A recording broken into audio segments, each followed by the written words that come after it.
What's up, everybody? So lately I've been super fascinated by Detroit and all the crazy renovation projects and the really cool architecture that's being brought back, mostly in the last decade or so. And I've been doing a lot of little short videos on my Instagram and on this YouTube channel about individual projects. But I wanted to do a slightly longer YouTube video and kind of go over some specific projects and I don't really have not going to give tons of details, but just showing the before and after, just because some of them are so remarkable.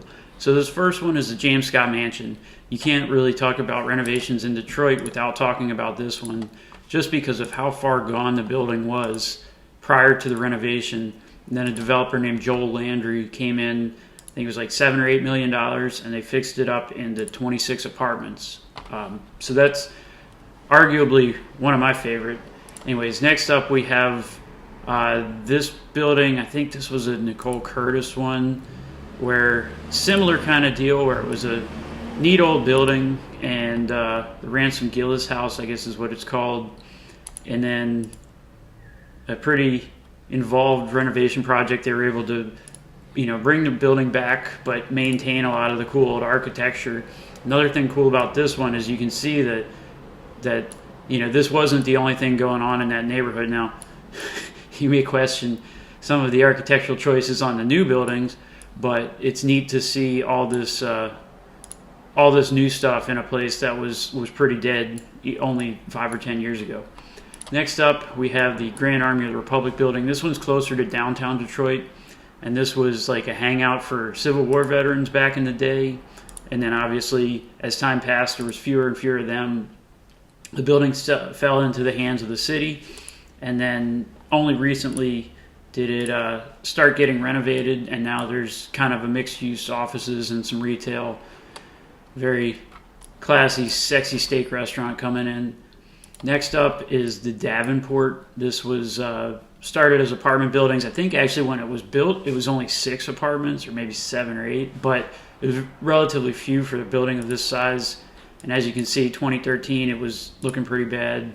But then 2015, they renovated it. I think now it's like 25 apartments or something like that. But neat to see a building like that come back. Next up is the Metropolitan Building. This is another one closer to downtown, where you had this high-rise 18-story, 17-story, something like that, obviously in very poor condition. This one actually got so bad that the city required scaffolding and netting to prevent falling debris from injuring passerbys. So it's another one that's cool to see come back. It came back as a hotel, Element Hotel. And again, this is another one where you can see there's a lot of... It wasn't the only thing going on in that neighborhood. This was 2007. Pretty rough, pretty stark looking area. And then now 2021, there's a lot of new construction, even new construction of high-rises back there. So that's cool to see. Next up, this one is another one that you really can't talk about renovation projects in Detroit without talking about this one. This was Michigan Grand Central Station. It was, like the name would imply, it was a train station going back over 100 years. Very, very neat looking, but then obviously, like most other things in Detroit, it fell into disrepair. And then as time passed, this has been a long renovation project, understandably given the size and complexity of the building, but I think Ford, the car company, is involved, and it's slowly but surely coming back, and it looks pretty remarkable what progress has been made on it. This is the Book Tower building downtown, and this is, I think, by 2015 it was, or 2014 maybe, it was completely empty. The last tenants had left, so it was just kind of sitting there in limbo without really knowing, without people really knowing what the future was going to hold for it. And then this was who's the guy? Dan somebody. I forget his name. I think it's the Rocket Mortgage guy. But his team put together $400 million, and they did this big-time renovation, managed to keep all the old accents and neat old architecture, so it's cool to see that. Next up, this is another one of my favorites. This one doesn't look quite as bad in the old pictures because it was actually used as the Detroit Fire Department headquarters. But they moved out and then it was renovated and turned into a hotel. Let's see. There was something funny on Google Maps. I thought, oh yeah, here it is. So if you go back in time when it was the fire headquarters, you have these guys waving at the Google Maps car, and then a couple years later, after it's turned into a hotel, let's see, you got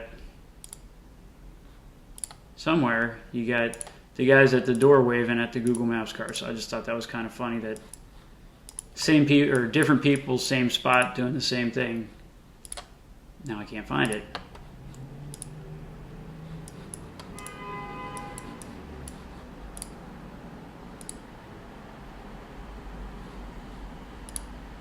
Anyways.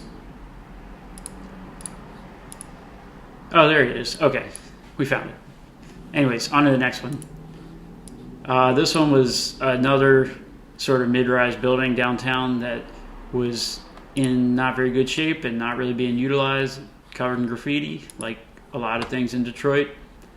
And it was in a pretty prominent location. So this was one that, kind of was symbolic of Detroit's fall from grace. But then, like with all these other ones, it was recently renovated. It looks very classy, and it looks like the area around it is also coming back, which is cool. Let's see, what do we got next?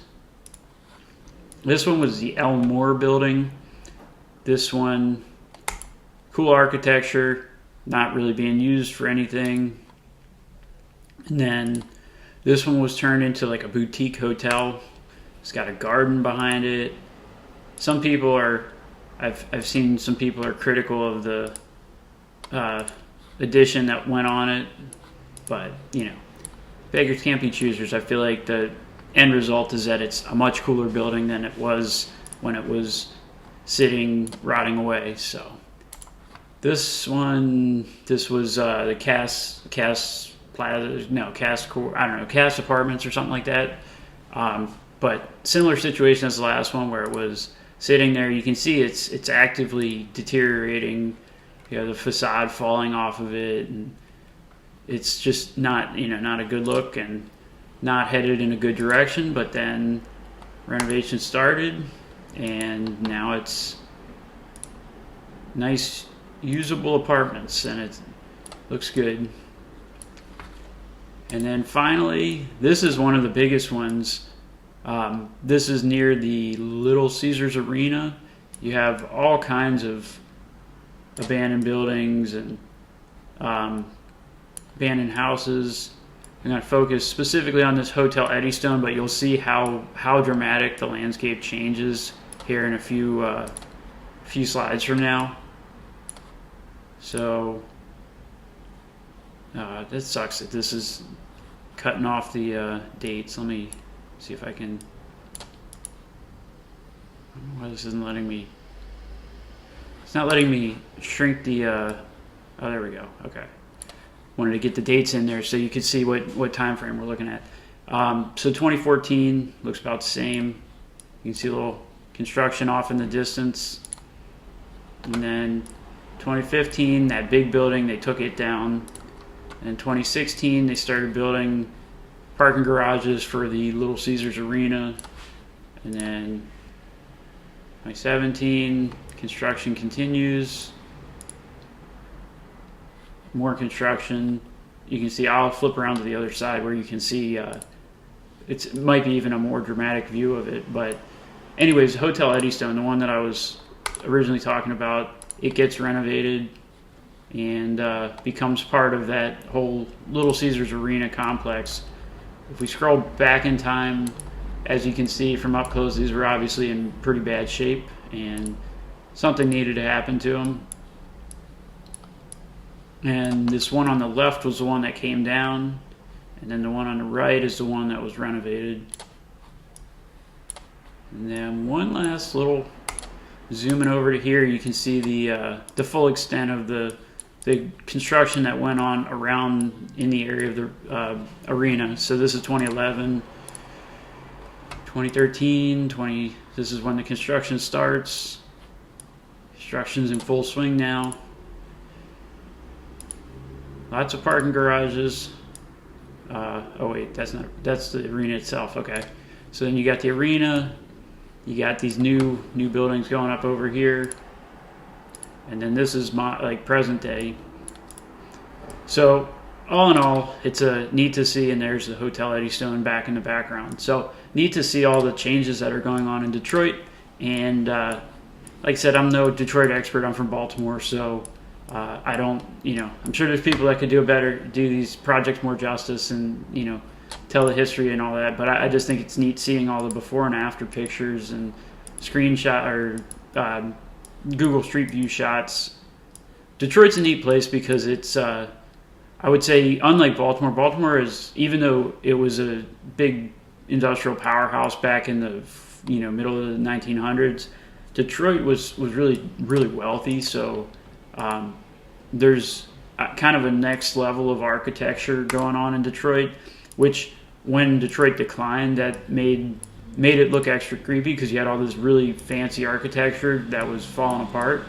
But it's neat to see that a lot of developers are getting in on bringing Detroit back while maintaining a lot of the old architectural history, and neat to see. So anyways, like I said, just wanted to do a video showing a little bit more than some of my shorts have been showing, and hopefully you find it interesting. And if I missed any good Detroit projects, let me know, and I'll be happy to look into them, and it'd be awesome to read about them. So thanks for watching.